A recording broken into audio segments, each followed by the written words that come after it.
সম্মানিত উপস্থিতি, কেমন আছেন আপনারা?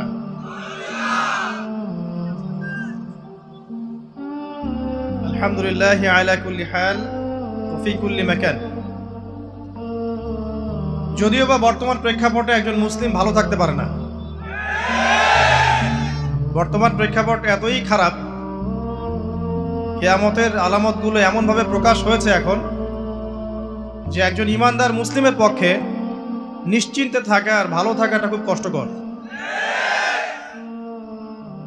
তারপরেও নবী সাল্লাল্লাহু আলাইহি ওয়াসাল্লাম আমাদেরকে দিক নির্দেশনা দিয়েছেন যে যখন ফিতনার যুগ আসবে, ফিতনার যুগ বলতে চতুর্দিক থেকে ফিতনার ফাসাদ।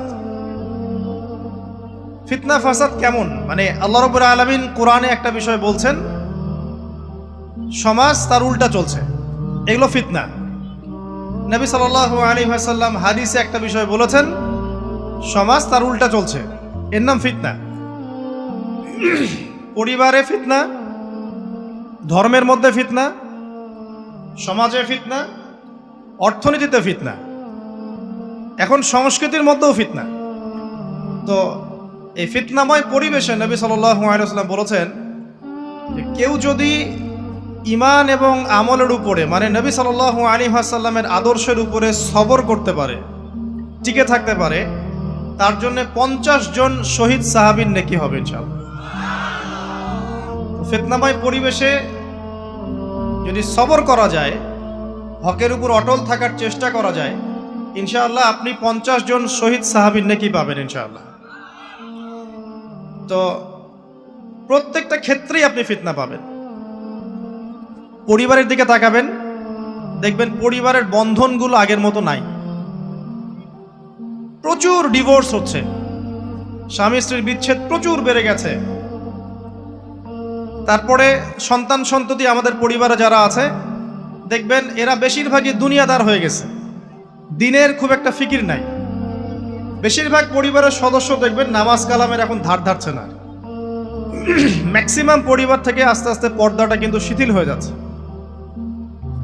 আপনি ব্যক্তি জীবনের দিকে তাকিয়ে দেখেন, গর্বের সাথে আমরা বলি না যে 90% মুসলিমের বাংলাদেশ, দেখবেন মেজরিটি সংখ্যক মুসলিম 5 ওয়াক্ত নামাজ জামাতে পড়ে না। বেশিরভাগ মুসলিম দেখবেন আল কোরআন বিশুদ্ধ করে তেলাওয়াতও করতে পারে না। তো এরপরেও আমরা দাবি করি যে আমরা প্রকৃত মুসলিম, জান্নাত আমাদের জন্য অপেক্ষা করছে। আসলে বাস্তবতা এমন নয়। যারা কোরআন আমরা টুকটাক পড়তে জানি, তাদের মধ্যে কত পার্সেন্ট কোরআনের অর্থ বোঝে? এই আল্লাহ পাকের কিতাব আমার হাতে আছে, এই কিতাবের অর্থ কতজন বোঝে? এটা একটা চ্যালেঞ্জ। যারা কোরআন পড়তে জানি আমরা, তাদের প্রতি চ্যালেঞ্জ, দেখেন তাদের মধ্যে কত পার্সেন্ট মানুষ কোরআনের অর্থ বলতে পারবে।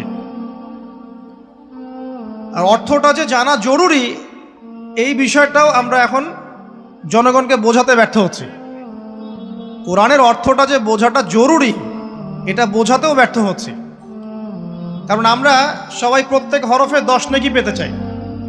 কোরআন তেলাওয়াত করলে প্রত্যেক হরফে 10 নেকি হবে, এই তো। এই কনসেপ্ট যখন আমার মাথায় ঢুকে গেছে, আমি ওখানে নিজেকে থামিয়ে দিয়েছি। অর্থ বুঝে গবেষণা করলে এবং কোরআন কেন্দ্রিক জীবন ব্যবস্থা গড়লে যে আরো বেশি নেকি হয়, এটা আমার মাথায় নাই। প্রত্যেক হরফে 10 নেকি তো আপনি পাবেন তেলাওয়াত করলে, কিন্তু অর্থ বুঝে এর ভিতরে ঢুকলে, গবেষণা করলে এর মূল স্বাদটা পাওয়া যায়, এটা আমরা বুঝতে পারছি না। দেখবেন বেশিরভাগ মানুষ কোরআনের অর্থটা জানে না। আবার আমরা যারা টুকটাক ভাঙাচুরো অর্থ জানি, তারা আবার দেখবেন কোরআনের সমস্ত আদেশ মেনে চলতে পারছি না এবং কোরআনের সমস্ত নিষেধও বর্জন করতে পারছি না। সমস্যা কিন্তু এখানেও থেকে গেছে। আবার কোরআনের ব্যাখ্যায় আছে হাদিস। তো এই হাদিসকে কেন্দ্র করে কোনো বিভ্রান্তির সুযোগ ছিল না, কিন্তু এখানেও আমরা বিভিন্ন জাল এবং বানোয়াট হাদিসের উপর আমলও শুরু করেছি। হাদিসের নামে এমন অনেক কিছুই চলছে সমাজে, যেগুলোর সাথে হাদিসের কোনো সম্পর্ক নাই। আমি বলতে চাচ্ছি যে হাদিসের নামে আবার সমাজে এমন অনেক আমল চালু আছে, যেগুলোর সাথে আবার হাদিসের কোনো সম্পর্ক নাই। তো দেখুন, ধর্মের মধ্যেও সমস্যা থেকে গেছে। আবার আমরা সবাই মুসলিম, আমাদের সবার ইউনাইটেড থাকার কথা।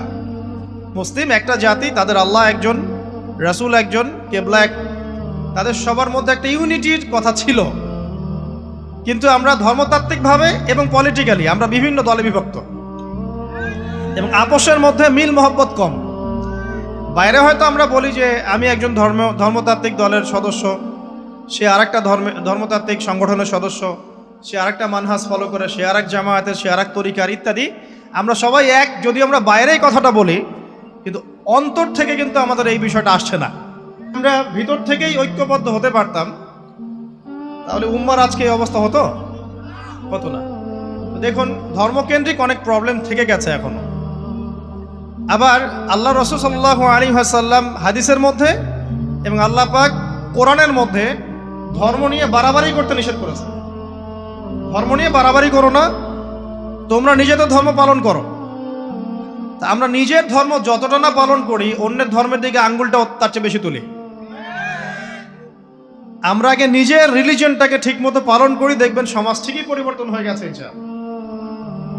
তো আমি একটা ধর্ম পালন করি বলে অন্য ধর্মের মানুষের প্রতি বিদ্বেষ পোষণ করতে হবে বা তাদের উপর ঘৃণার মনোভাব প্রকাশ করতে হবে, এটা আল্লাহ পাক শেখান নাই, তার রাসূল শেখান নাই। আল্লাহ এবং তার রাসূল কি শিখিয়েছেন? ইসলামের সত্য বিষয়টাকে আপনি সবার সামনে উপস্থাপন করবেন। যার ইচ্ছা হবে সে কবুল করবে, যার ইচ্ছা হবে সে অস্বীকার করবে। যার যার কবরে শেষে যাবে, যার যার হিসেব শেষে দিবে। চাপিয়ে দেওয়ার সিস্টেমটা ইসলামের মধ্যে নাই। এখন আসেন, পরিবারের আপনাকে ফিতনা কিছু বললাম।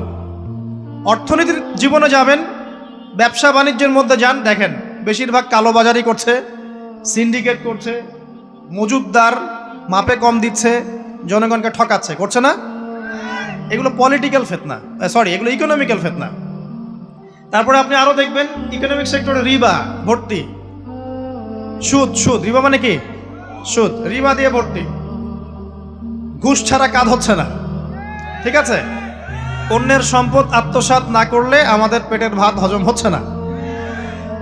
তো এই যে দুর্নীতি বলেন, ঘুষ বলেন, রিবা বা সুদ বলেন, হ্যাঁ, তারপরে কালো বাজারি বলেন, কালো টাকা সাদা করার টেন্ডেন্সি বলেন, পাচার বলেন, সবগুলো অর্থনৈতিক ফিতনা।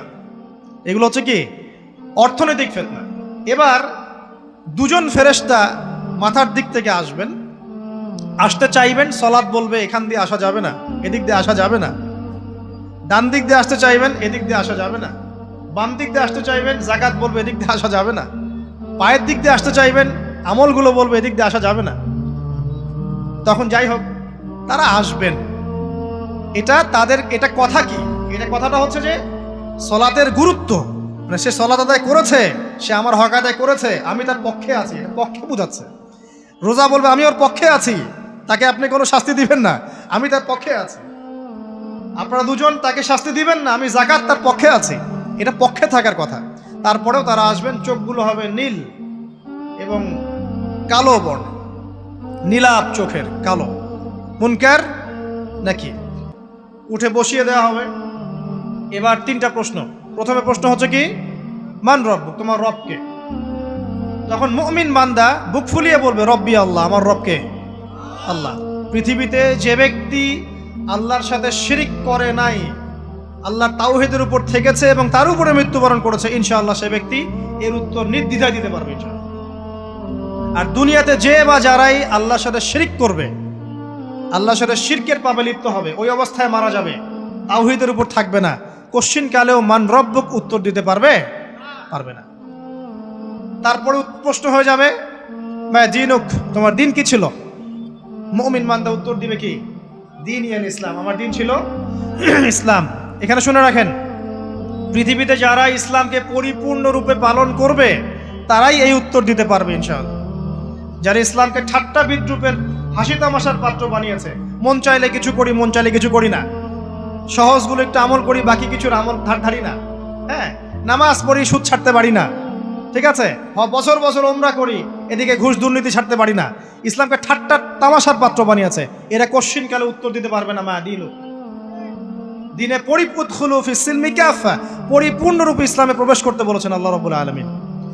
যারা পরিপূর্ণরূপে ইসলামে প্রবেশ করবে এবং ইসলামের প্রতিটা মৌলিক বিধান মেনে চলবে, ইনশাআল্লাহ তারা এর উত্তর দিতে পারবে। এরপরে আসবে তৃতীয় প্রশ্ন। নবী সাল্লাল্লাহু আলাইহি ওয়াসাল্লামকে দেখানো হবে, যখন দেখানো হবে তখন সূর্য যখন ডুবে যায়, যে দৃশ্যটা আমরা দেখতে পারি না, ওই দৃশ্যটা ভেসে উঠবে এবং মুমিন বান্দা অস্থির হয়ে যাবে, বলবে আমাকে ছেড়ে দাও, আমি নামাজ পড়বো। সুবহানাল্লাহ। কারণ তার কাছে মনে হবে যে আসরের ওয়াক্ত হয়ে গেছে, আসরের ওয়াক্ত হয়ে গেছে, আসরের ওয়াক্ত চলে যাচ্ছে, আমাকে নামাজ পড়তে হবে। চিন্তা করেছেন? ওই যে একটা হাদিস আছে না, যে 7 শ্রেণীর মানুষকে আল্লাহ রাব্বুল আলামিন আরশের ছায়া ছায়া দিবেন, তার মধ্যে এক শ্রেণীর মানুষকে যার অন্তর মসজিদের সাথে ঝুলে থাকে, তার মন মসজিদের সাথে ঝুলেছিল, এই সূর্য ডুবে গেল বলে আমাকে ছেড়ে দাও, আমি নামাজ পড়তে যাব। তখন ফেরেশতারা বলবেন তোমাকে নামাজ পড়তে দেয়া হবে, তবে তার আগে তুমি এর উত্তর দাও। কি উত্তর? এই ব্যক্তির দিকে তাকাও। তখন নবী সাল্লাল্লাহু আলাইহি ওয়াসাল্লামকে দেখানো হবে, সাল্লাল্লাহু আলাইহি ওয়াসাল্লাম দরুদ পড়বেন, বলা হবে যে এই ব্যক্তির সম্পর্কে তোমার কি ধারণা? মান হাযা রাজুলু বুইসা ফীকুম, এই ব্যক্তি কে, যাকে তোমাদের কাছে পাঠানো হয়েছিল? মুমিন ব্যক্তি নির্দ্বিধায় বলে দিবে যে তিনি হচ্ছেন আমার নবী মুহাম্মদুর রাসূলুল্লাহ সাল্লাল্লাহু আলাইহি ওয়াসাল্লাম। দেখুন, পৃথিবীতে যে বা যারাই নবী সাল্লাল্লাহু আলাইহি ওয়াসাল্লামের সুন্নতের উপর আমল করবে, ইনশাআল্লাহ সে তার উত্তর দিতে পারবে। দুনিয়াতে যারা নবীর সুন্নতের 5 পয়সা পরোয়া করছে না, তার আদর্শের 5 পয়সা দাম দিচ্ছে না, তারা কোশ্চিনকালে উত্তর দিতে পারবে না। নাম হতে পারে আব্দুর রহমান, আব্দুর রহিম, নবীর সুন্নতের ধার ধারে না, তারা উত্তর দিতে পারবে না। নবীর সুন্নতের গুরুত্ব কত গভীর, এটা আমাদেরকে এখান থেকে বুঝতে হবে। তাই প্রিয় যুবক ভাইরা, মুসলিম ভাইরা, আমাদের জীবনটাকে নবীর আদর্শ এবং সুন্নতে ঢেলে সাজাতে হবে। সকাল থেকে সন্ধ্যা পর্যন্ত প্রতিটা কাজ করবো কার তরিকায়? রাসূলের তরিকায়। নামাজ পড়বো তার তরিকায়, রোজা, সিয়াম, হজ, জাকাত, আমল, মুআমালাত, আখলাক সব কার তরিকায়? নবী সাল্লাল্লাহু আলাইহি ওয়াসাল্লামের তরিকা অনুযায়ী ইনশাআল্লাহ। আল্লাহ পাক তৌফিক এনায়েত করুন, আমিন। এবার ফেরেশতা দুজন জিজ্ঞাসা করবেন অবাক হয়ে যে তুমি কিভাবে এটা জানলে, তুমি কিভাবে এই 3টা প্রশ্নের উত্তর দিতে পারলে? কারণ বেশিরভাগ মানুষ তো উত্তর দিতে পারবে না, বেশিরভাগ মানুষই এই উত্তর দিতে পারবে না। কারণ কিয়ামতের মাঠে 1999 জন মানুষ জাহান্নামে যাবে, নাউজুবিল্লাহ। তো এটা কঠিন পরীক্ষা। আল্লাহ রাসূল সাল্লাল্লাহু আলাইহি ওয়াসাল্লাম বলেছেন যে নিশ্চয়ই তোমাদেরকে এখানে পরীক্ষায় ফেলা হবে, আর তোমরা যদি এই পরীক্ষা জেনে তোমাদের মৃতদেরকে দাফন করা থেকে বিরত না থাকতে, তাহলে আমি তোমাদেরকে শুনিয়ে দিতাম কবরে কেমন পরীক্ষা হয়। মানে যদি আমরা শুনতে পারতাম যে কবরে কেমন পরীক্ষা হয়, আমরা ভয়ে আমাদের মৃতদেরকে দাফন পর্যন্ত করতাম না। এটা নবীজি বলছেন সাল্লাল্লাহু আলাইহি ওয়াসাল্লাম। তাকে জিজ্ঞাসা করা হবে যে তুমি কিভাবে জানলে এটা? বেশিরভাগ মানুষ তো পারে না উত্তর দিতে। তখন সেই ব্যক্তি বলে বসবে, সেই ব্যক্তি বলবে যে করাতু কিতাব আল্লাহ, আমি আল্লাহর কিতাব এই কোরআন পড়েছি। মুমিন বলবে আমি আল্লাহর কোরআন পড়েছি, ফাআমানতু বিহি, আমি এর উপর ঈমান এনেছিলাম, ওয়া সাদ্দাকতু, এবং সত্যায়ন করেছিলাম। অতএব দুনিয়াতে যারা দিনের জ্ঞান অর্জন করছে না, কোরআন পড়ছে না, হাদিস পড়ছে না, পড়াশোনার চেষ্টা করছে না, জানার চেষ্টা করছে না, কবরে পাওয়া ডিফিকাল্ট আছে। এটা একটা অন্যতম প্রশ্ন। আমরা কিন্তু মনে করি 3টা প্রশ্ন হচ্ছে, আসলে প্রশ্ন হচ্ছে কয়টা? 4টা। 3টার পরে আরো একটা এক্সট্রা। কিভাবে জানলে? তখন উত্তর দিচ্ছে আমি আল্লাহর কিতাব পড়েছি, ঈমান এনেছি, সত্যায়ন করেছি। সুবহানাল্লাহ। নবী সাল্লাল্লাহু আলাইহি ওয়াসাল্লাম হাদিসের পরের অংশে বলছেন যে যখন কাফের বান্দাকে উঠানো হবে, তখন ডানেও কিছু নাই, বামেও কিছু নাই, সামনে পিছনে কিচ্ছু নাই। মাথার দিক থেকে ফেরেশতারা চলে আসবেন, উঠিয়ে বসানো হবে, প্রশ্ন করা হবে কে তোমার রব? একটাই উত্তর, লা আদরি, আমি জানি না। নাউজুবিল্লাহ। কি তোমার দিন? লা আদরি, আমি জানি না। এই যে আল্লাহর তো খবর নাই, আল্লাহ পাকের বিধান মেনে চলার কোনো খবরই নাই, পরোয়াই নাই। সে জানবে কিভাবে ইসলাম কি জিনিস? সে জানবে কিভাবে আল্লাহ কি জিনিস? ও তো আল্লাহকে চিনেই না। দিব্যি বলে বেড়াচ্ছে মহাবিশ্ব সৃষ্টি হয়েছে বিগ ব্যাং থেকে, আল্লাহ বলে কেউ নাই। মানুষ সৃষ্টি হয়েছে বান্দর থেকে, নাউজুবিল্লাহ। মানুষ তো আল্লাহকে চিনছে না। এখনো মানুষ মনে করছে যে আল্লাহ বলতে কেউ নাই। এবং এই মুক্ত চিন্তার নামে, বাক স্বাধীনতার নামে নাস্তিকতার যে চর্চাটা বেড়েছে বাংলায়, এটা আশঙ্কাজনক। বড় বড় বিশ্ববিদ্যালয় থেকে পড়ে আসছে অনেক সময় দেখলাম বড় বিশ্ববিদ্যালয়ের প্রফেসর, সে বলছে যে মহাবিশ্ব বিগ ব্যাং দিয়ে সৃষ্টি হয়েছে, সৃষ্টিকর্তা নাই এখানে।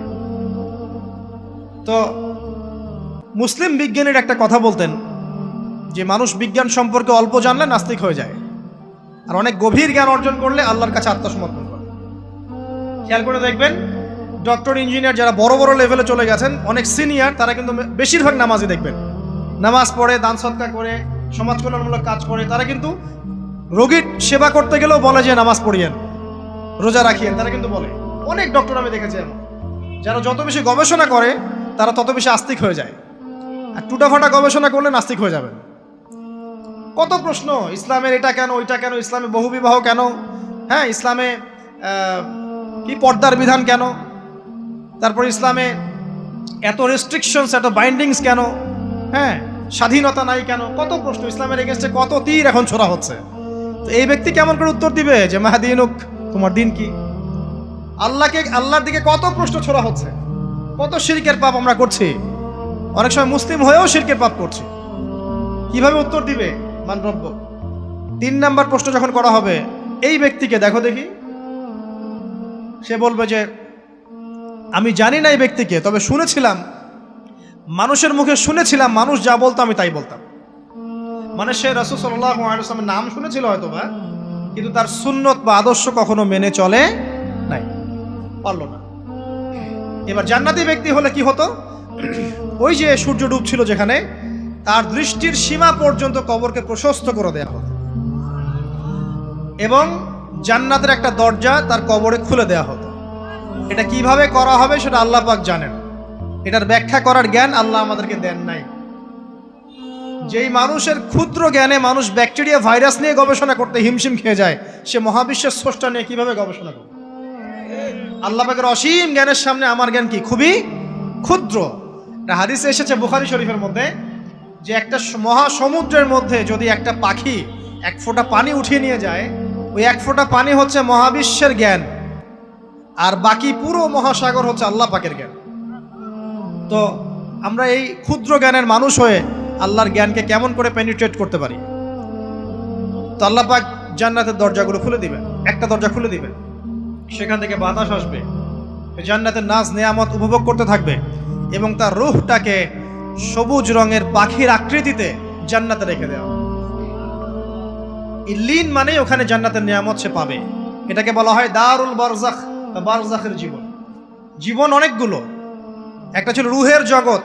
রুহের জগতে আমরা সবাই ছিলাম।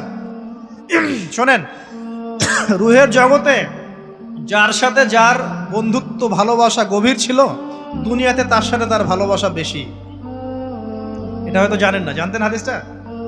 রুহের জগতে যদি কখনো আপনার সাথে আমার দেখা হয়ে থাকে, দুনিয়াতে আপনার সাথে আমার দেখা হবে ইনশাআল্লাহ। রুহের জগতে যদি আপনার আমার মধ্যে ঘনিষ্ঠ ভালোবাসা থেকে থাকে, এখানেও ভালোবাসা হয়ে যাবে ইনশাআল্লাহ। এটা বলে আমি আবার তোমাদের বয়ফ্রেন্ড গার্লফ্রেন্ড ভালোবাসা বুঝাই নাই, ওই ভালোবাসার কথা বলি না। আবার রুহের জগতে বিদ্বেষ, এখানেও দেখবেন বিদ্বেষ।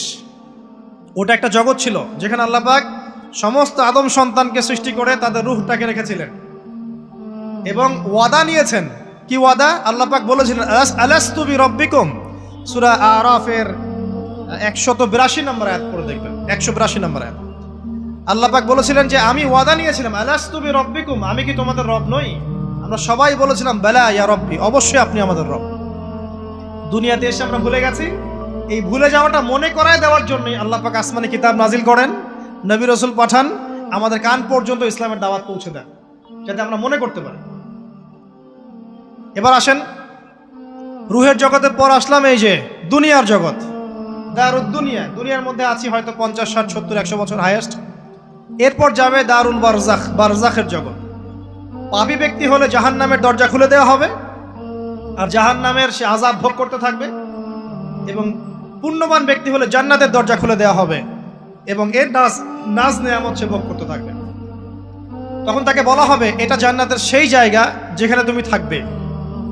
এটা দেখার সাথে সাথে, শোনার সাথে সাথে তার যে খুশি, উৎফুল্ল তার অনেক বেড়ে যাবে। এবং সে কি করবে জানেন? সে পৃথিবীতে ফিরে আসতে চাইবে। সে বলবে আমাকে আমার পরিবারবর্গকে জানাতে দেন, আমাকে আমার পরিবারবর্গকে জানাতে দেন যে আমি ভালো আছি। তখন ফেরেশতারা তাকে বলবেন যে এটা সম্ভব না, তোমার এবং তাদের মাঝে দারুল বারজাখ আছে, তুমি এটা ভেদ করে যেতে পারবে না। তখন তার আত্মাটাকে ইল্লিনে দেওয়া হবে, একটা সবুজ পাখির আকৃতিতে জান্নাতে ঘুরে বেড়াবে ইনশাআল্লাহ। আর যদি জাহান্নামী হয় তাহলে যে বললাম দরজা খুলে যাবে, জাহান্নামের মর্মান্তিক আযাব তার দিকে আসতে থাকবে, কবর সংকুচিত হয়ে আসবে এমনভাবে যাতে তার বাম পাজর ডান পাজরের ভিতরে এইভাবে ঢুকে যাবে। নাউযুবিল্লাহ। এই আযাব চলতে থাকবে ইলা ইয়াউমি ইউবআসুন, পুনরুত্থানের দিন পর্যন্ত। এখন এই যে হাদিসটা আপনারা শুনলেন, এই হাদিসটা ব্যক্তিকেন্দ্রিক নয় কি? এখানে তিনটা বিষয় আপনাকে ফোকাস করতে হবে আমাদেরকে। এক, তাওহীদ, আল্লাহ পাকের তাওহীদ। দুই, রিসালাত, রাসূলুল্লাহ সাল্লাল্লাহু আলাইহি ওয়াসাল্লামের রিসালাত। এবং আখিরাত, পরকাল। এই তিনটা বিষয় খুব স্বল্প কথায় বলছি। দেখুন, তাওহীদ কি? আল্লাহ পাকের একত্ববাদ। এক আল্লাহকে আপনি সৃষ্টিকর্তা মানবেন, রিজিক দাতা মানবেন, পালন কর্তা মানবেন, সন্তান দাতা, ভালো মন্দের মালিক, সমস্ত কিছুর মালিক কে? আল্লাহ। আল্লাহ আল্লাহ আমাকে বাঁচিয়ে রেখেছেন, আল্লাহ আমাকে মৃত্যু দিবেন, আল্লাহ আমাকে রিজিক দেন, আল্লাহ আমাকে সন্তান দিবেন, আল্লাহ আমার ভালোর মালিক, আল্লাহ মন্দের মালিক, আল্লাহ সমস্ত কিছুর মালিক। এই কনসেপ্ট পরিষ্কার থাকবে, লা ইলাহা ইল্লাল্লাহ পরিষ্কার থাকবে। সমস্ত বিষয় কার পক্ষ থেকে? আল্লাহর পক্ষ থেকে। তাওহীদ, শর্ট সংক্ষিপ্ত কথায় বললাম তাওহীদ। এর মধ্যে তিনটা ক্লাসিফিকেশন আছে: রুবুবিয়্যাত, উলুহিয়্যাত, আসমা ও সিফাত। এটা আপনারা কিতাবুত তাওহীদ বই থেকে পড়ে নিয়েন। সংক্ষেপে বলে দেই, রুবুবিয়্যাত আল্লাহ পাকের সমস্ত বিষয়গুলো তার দিকে সম্বন্ধ করা, সৃষ্টিকর্তা, পালনকর্তা, রিজিক দাতা সবকে আল্লাহ। উলুহিয়্যাত কি? দুনিয়াতে এসেছি আল্লাহ পাকেরই দাসত্ব করতে হবে, অন্য কারো দাসত্ব চলবে না, তাওহীদ উলুহিয়্যাত। আসমা ও সিফাত কি? আসমা সিফাত মানে হচ্ছে আল্লাহ পাকের নাম গুণাবলীগুলো আছে, আল্লাহ পাক রহমান, আল্লাহ পাক রহিম, আল্লাহ পাক রাজ্জাক, হ্যাঁ, আল্লাহ পাক গফুর, আল্লাহ পাক শদীদুল ইকাব। সমস্ত গুণাবলী কার? আল্লাহ। এই হলো আসমা ও সিফাত। আল্লাহ পাক যেমন, আল্লাহ পাক তেমন, আল্লাহ পাক নিজের মতো, কারোর সাথে তুলনীয় নন। ওয়াল্লাহু আহাদ, একক। আল্লাহুস সামাদ, তিনি অমুখাপেক্ষী। লাম ইয়ালিদ ওয়া লাম ইউলাদ, তিনি জন্ম দেননি, জন্মিতও নন। ওয়া লাম ইয়াকুল লাহু কুফুয়ান আহাদ, তার সমতুল্য আর কিছুই নাই। আল্লাহ থেকে সবকিছু হয়, এটাই হলো তাওহীদ। এখন এর তাওহীদের বিরুদ্ধে গেলে কি হয়ে যাবে? শিরক। কেউ যদি মনে করে যে আল্লাহ ছাড়া কেউ আমাকে জীবন দিতে পারে, আল্লাহ ছাড়া কেউ আমাকে মারতে পারে, আল্লাহ ছাড়া কেউ আমাকে রিজিক দিতে পারে, অথবা আল্লাহ ছাড়া কেউ সন্তান দিতে পারে, আল্লাহ ছাড়া অন্য কারো কাছে কেউ যদি দোয়া করে, আল্লাহ ছাড়া অন্য কারো জন্য নজর মানত করে, আল্লাহ ছাড়া অন্য কারো নামে কসম খায়, আল্লাহর হালালকে হারাম করে দেয়, আল্লাহর হারামকে হালাল করে নেয়, ঠিক আছে? আল্লাহ থেকে শুভ অশুভ আসে না, শুভ আল্লাহর পক্ষ থেকে আসে, অশুভ শয়তানের পক্ষ থেকে আসে, এমনও যদি কেউ মনে করে, শুভ অশুভ দুটোই আল্লাহর পক্ষ থেকে আসে, কিন্তু কেউ যদি মনে করে না শুভগুলো আল্লাহর পক্ষ থেকে, অশুভগুলো শয়তানের পক্ষ থেকে, এমনও যদি মনে করে, শিরক হয়ে যায়। মুসলিমরা চলাফেরায় শিরক করছে। এখন মুসলিমরা আল্লাহ ছাড়া অন্য কারো কাছে চাচ্ছে, মুসলিমরা অনেকে কবরে সেজদা করছে, মুসলিমরা অনেকেই মৃত মানুষের কাছে দোয়া করছে, হাতে বালা পরে আছেন, খোলেন না। কেন খোলেন না? ভয়ে যদি আপনার ক্ষতি হয়, শিরক।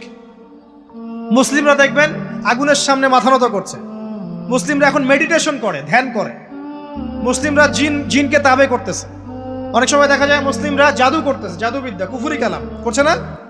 করছে। সবই শিরক, সবই শিরক। মুসলিমরা দেখবেন আল্লাহর হালাল যেগুলো আছে এগুলোকে হারাম করে ফেলছে, আবার অনেক সময় আল্লাহর হারামগুলোকে হালাল করে নিচ্ছে। সুদ কি ভাই? এখানে ফরজ, হালাল করে নেওয়া হয়েছে।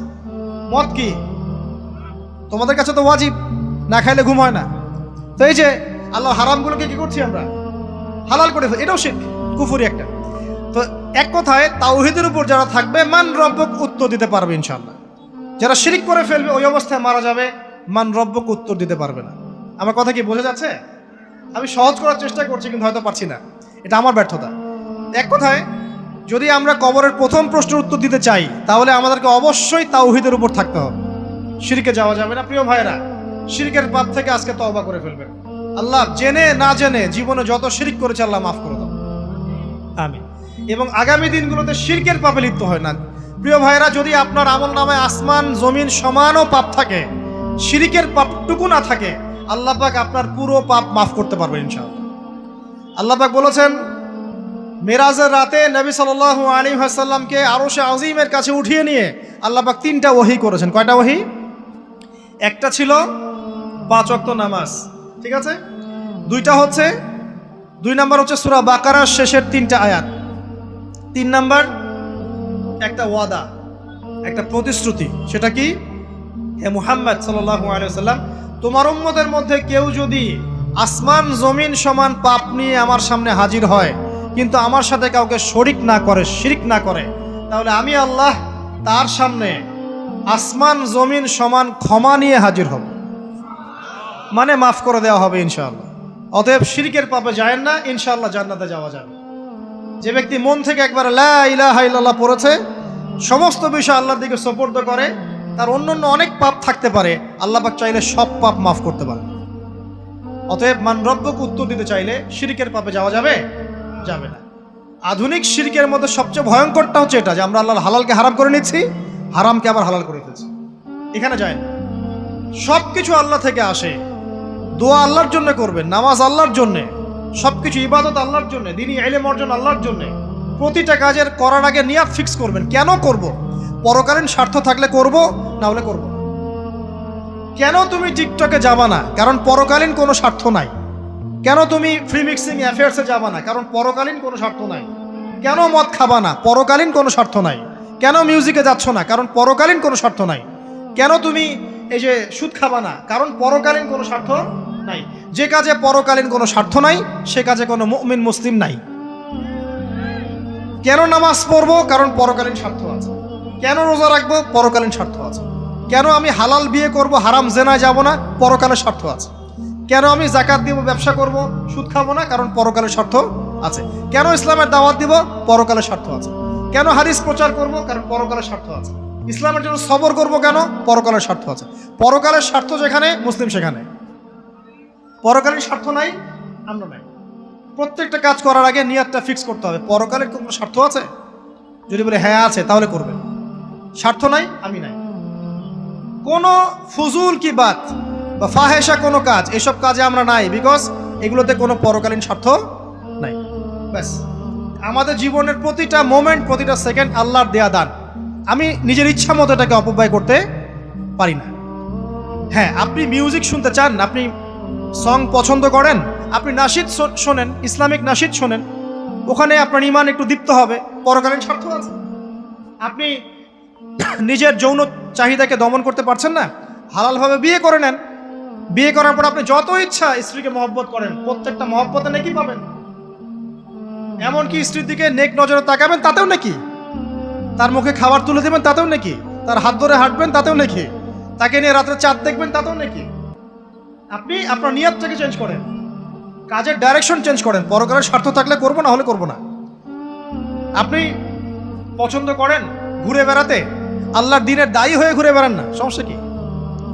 আল্লাহর জমিন ঘুরে দেখেন, এইসব অবান্তর কাজে লিপ্ত না থেকে আল্লাহ পাকের নিদর্শনগুলো ঘুরে দেখেন, আপনার ঈমান বাড়বে ইনশাআল্লাহ।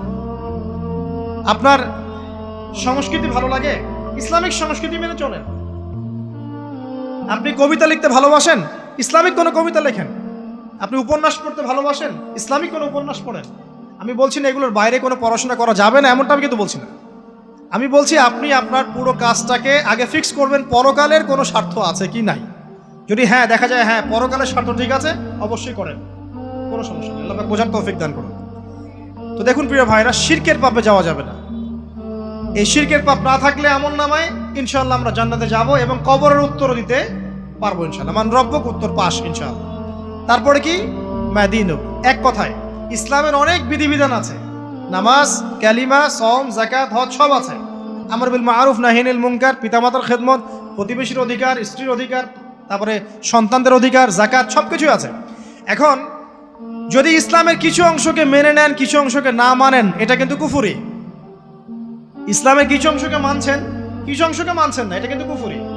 ইসলামের পরিপূর্ণ বিধানটাকে যদি মেনে চলেন, ইনশাআল্লাহু আযজা ওয়া জাল আপনি মাদিনুক উত্তর দিতে পারবেন।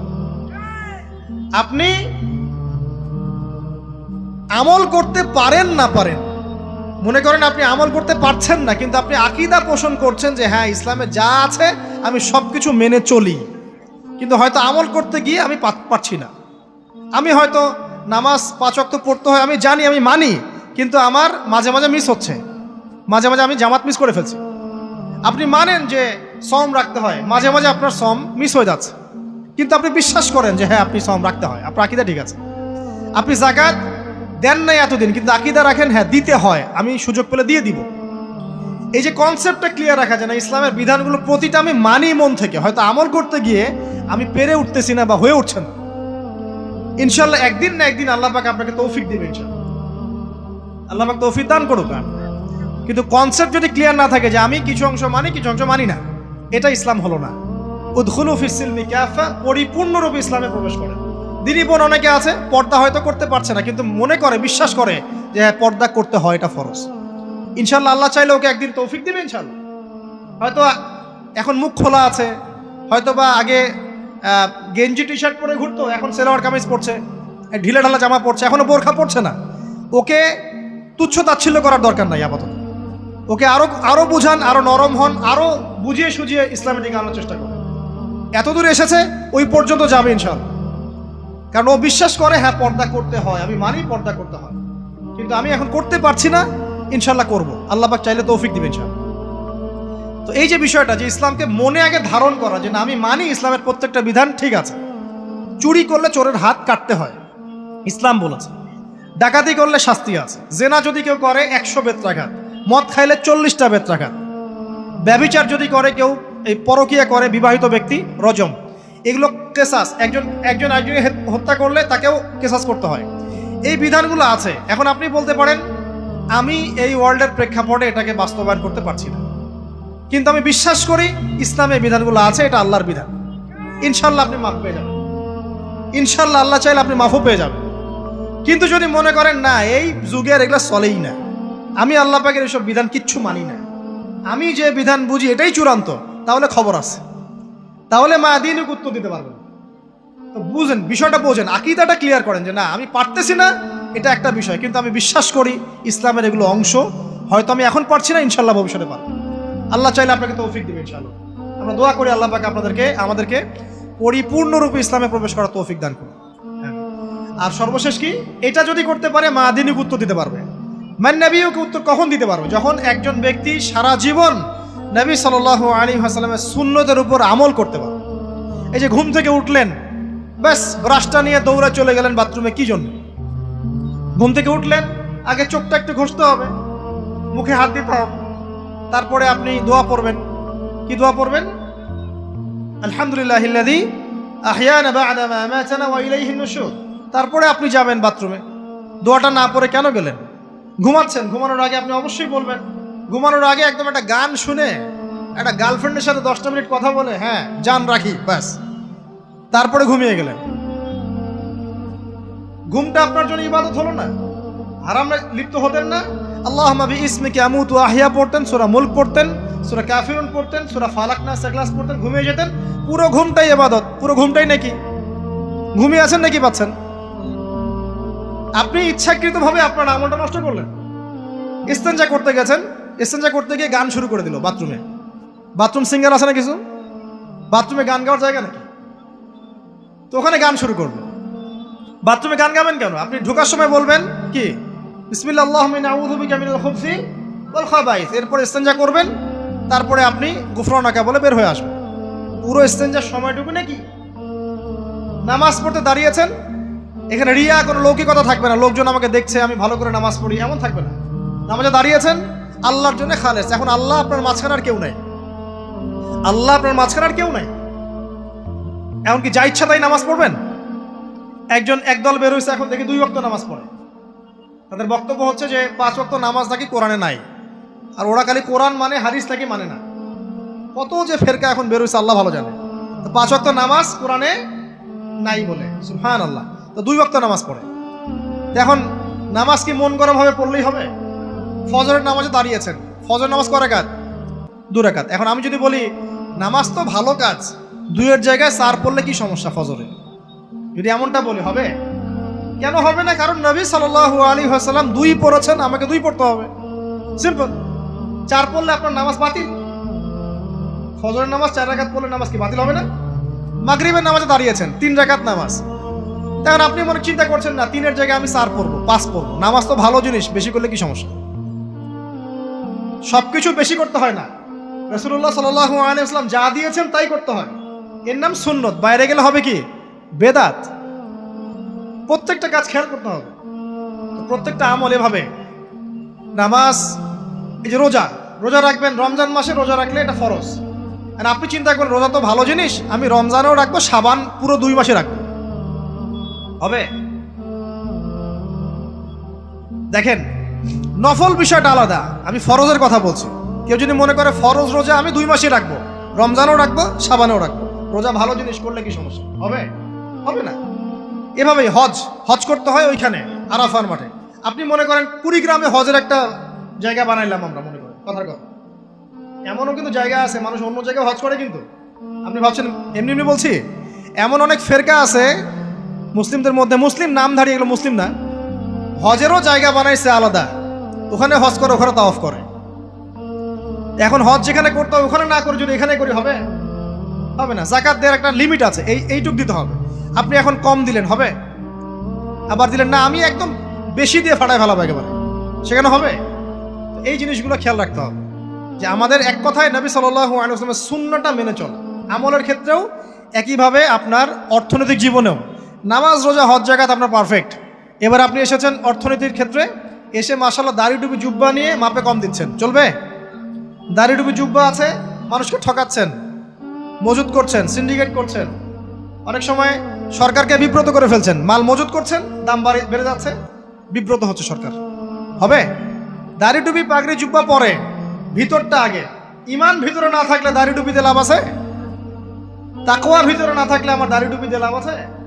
মুহসিন হতে হবে। সো ইকোনমিক সেকশনে গিয়েও নবীর আদর্শ ভুলে যাওয়া যাবে না, সেখানেও তার আদর্শ মেনে চলতে হবে। এভাবেই সমাজ জীবন, পরিবার, সর্বক্ষেত্রেই নবীর সুন্নাহ মেনে চললে পরে ওই ব্যক্তিকে উত্তর দেওয়া যাবে ইনশাআল্লাহ, তিনি আমাদের নবী মুহাম্মদ রাসূলুল্লাহ সাল্লাল্লাহু আলাইহি ওয়াসাল্লাম। সর্বশেষ গিয়ে বলা হবে কিভাবে জানলে? তখন উত্তর কি দিবে? মুমিন, আমি আল্লাহর কিতাব পড়েছি, ঈমান এনেছি, এরপরে আমি সত্যায়ন করেছি। তার মানে পড়াশোনা করতে হবে না ভাই? আল্লাহর কিতাব পড়তে হবে না? কারা কারা আল্লাহর কিতাব পড়তে জানেন? হাত তোলেন। আলহামদুলিল্লাহ। আগামী রমজান আসার আগেই পুরো কোরআন এক খতম করবেন, পারা যাবে ইনশাআল্লাহ? এবং প্রত্যেক দিন আমাকে ওয়াদা করেন, প্রত্যেক দিন 1 পারা করে কোরআন তেলাওয়াত করব, পারবেন ইনশাআল্লাহ? না বলেন পারবো? ইনশাআল্লাহ পারবো, ইনশাআল্লাহ। আল্লাহ পাক তৌফিক দান করুন, আমিন। কোরআন পড়তে হবে। শুধু কি জাস্ট তোতা পাখির মতো পড়েই যাবেন সারা জীবন? অর্থটা একটু বোঝার চেষ্টা করবেন না ভাই? করা উচিত না? করা উচিত। যদি আপনার সামর্থ্য থাকে আপনার অবশ্যই করা উচিত। সামর্থ্য নাই, বয়স হয়ে গেছে, পারেন না, সেটা আলাদা বিষয়। সামর্থ্য আছে আপনার অবশ্যই উচিত। আলহামদুলিল্লাহি রাব্বিল আলামিন মানে কি? আর রহমানির রহিম মানে কি? মালিকি ইয়াউমিদ্দিন বলছি, এটা মানে কি? ইয়াকা না'বুদু বলছি, ওয়া ইয়াকা নাস্তাঈন, এর অর্থ কি? ইহদিনাস সিরাতাল মুস্তাকিম মানে কি? সিরাতাল লাযীনা আন'আমতা আলাইহিম গায়রিল মাগদুবি আলাইহিম ওয়ালাদ-দালিন, কি অর্থ? কি বললাম? নামাজে এটার অর্থ জানলে মনোযোগ কি ডানে বামে যাবে? যাবে না ইনশাআল্লাহ। এই যে আল্লাহ পাক বলছেন, ইয়া আইয়ুহাল্লাযীনা আমানুত্তাকুল্লাহ, হে মুমিনগণ আল্লাহকে ভয় করো, হাক্কা তুকাতিহি ওয়া লা তামুতুন্না ইল্লা ওয়া আনতুম মুসলিমুন, তোমরা এমন ভাবে আল্লাহকে ভয় করো, ভয় করার মতো ভয় করো, এবং পরিপূর্ণ মুসলিম না হয়ে মৃত্যুবরণ করো না। এর অর্থটা জানলে ভালো লাগলো না? বুঝতে পারলাম না কোরআনটা? আল্লাহ বলছেন ওয়াদারু মা বাকিয়া মিনার রিবা, সুদের অবশিষ্ট অংশ ছেড়ে দাও। ওয়া ইল্লাম তাফআলু ফাআযানু বিহারবিন মিনাল্লাহি ওয়া রাসূলিহি, যদি না করো আল্লাহ এবং রাসূলের সাথে যুদ্ধের ঘোষণা শুনে রাখো। অর্থ জানলে হেদায়েত পাওয়া যায় না? অতএব অর্থটা জানার চেষ্টা করো। আল্লাহ পাক তৌফিক এনায়েত করুন। অর্থ বোঝার ক্ষেত্রে যদি কোনো প্রতিবন্ধকতা পান সামনে, আলেম ওলামার কাছে যাবেন, জিজ্ঞাসা করে অর্থ জেনে নেবেন। নিজে নিজে আবার মন করা ব্যাখ্যা করতে যায় না। কোরআন বুঝতে গেলে হাদিস লাগবে, হাদিসগুলো পড়তে হবে। হাদিসের কিছু বই কিনবেন, রিয়াদুস সালেহিন, ফয়জুল কালাম, এই যে আপনারা পড়েন, মুনতাখাব হাদিস পড়েন, ঠিক আছে, বুলুগুল মারাম মিন আদিল্লাতিল আহকাম, মিশকাতুল মাসাবি, এই বইগুলো বাসায় রাখবেন। এরপরে আস্তে আস্তে কিনবেন আবু দাউদ, তিরমিজি, নাসাই, এগুলো কিনবেন। পরে গিয়ে বুখারী মুসলিমের অনুবাদ কিনবেন, আগে কিনবেন। এগুলো কঠিন হাদিস, এগুলো আগে পড়লে আপনি মাথাটা আপনার কিন্তু ঘুরতে থাকবে। আগে কি ক্লাস 8-এ পড়বেন না আগে এইচএসসি দিবেন? আগে ক্লাস 7-8 পার করে যান, তারপরে ওদিকে যান। আল্লাহ বোঝার তৌফিক দান করুন। প্রিয় ভাইরা, ইলম অর্জন করতে হবে ইলম অর্জন করলে পরে আপনি তালেবে ইলম, তালেবে ইলমের পায়ের নিচে আল্লাহর ফেরেশতারা পাখা বিছিয়ে দিবে ইনশাআল্লাহ তাআলা। ইলম অর্জন করে আপনি যখন আলেম হবেন বা দ্বীনের জ্ঞান অর্জন করবেন, তখন আপনি দাওয়াতের কাজও করতে পারবেন। আপনার দাওয়াতে যত মানুষ ইসলামের দিকে আসবে সমস্ত নেকি আপনি পাবেন ইনশাআল্লাহ। এবং যখন আপনি আরো বড় আলেম হয়ে যাবেন, আল্লাহ তৌফিক দান করুন, তখন আসমানের যত মাখলুক এবং জমিনের যত মাখলুক, এমনকি গর্তের মধ্যে যে পিপিলিকা আছে সেগুলাও, এমনকি সাগরের নিচের মাছ আপনার জন্য ইস্তেগফার করবে, দোয়া করবে ইনশাআল্লাহ। আল্লাহ পাক আমাদের সবাইকে শিরক মুক্ত আমল করার তৌফিক দান করুন, আমিন। আল্লাহর তাওহীদের উপর থাকার তৌফিক দান করুন, আমিন। আল্লাহ পাক আমাদের সবাইকে দ্বীন ইসলাম পরিপূর্ণরূপে পালন করার তৌফিক দান করুন, নবী সাল্লাল্লাহু আলাইহি ওয়াসাল্লামের আদর্শ মেনে চলার তৌফিক দান করুন এবং দ্বীনের জ্ঞান অর্জন করার তৌফিক দান করুন। দুনিয়াতে আমরা যতদিন বেঁচে থাকবো ইসলামের উপর যেন বেঁচে থাকতে পারি, এবং আমাদের মৌতের পর দারুল বারজাখ বা কবরের এই জিন্দেগি আল্লাহ পাক আমাদেরকে এই ভয়াবহ ফিতনা থেকে, আযাব থেকে হেফাজত করুন, আমিন। সবাই একটা দোয়া পড়েন আমার সাথে, আল্লাহুম্মা ইন্না নাউযু বিকা মিন আযাবিল কবরি ওয়া আযাবি জাহান্নামা ওয়া মিন ফিতনাতিল মাহইয়া ওয়াল মামাত ওয়া মিন শাররি ফিতনাতিল মাসীহিদ দাজ্জাল। আল্লাহ রাব্বুল আলামিন আমাদের সবাইকে ইসলামের জন্য কবুল করুন, আমিন।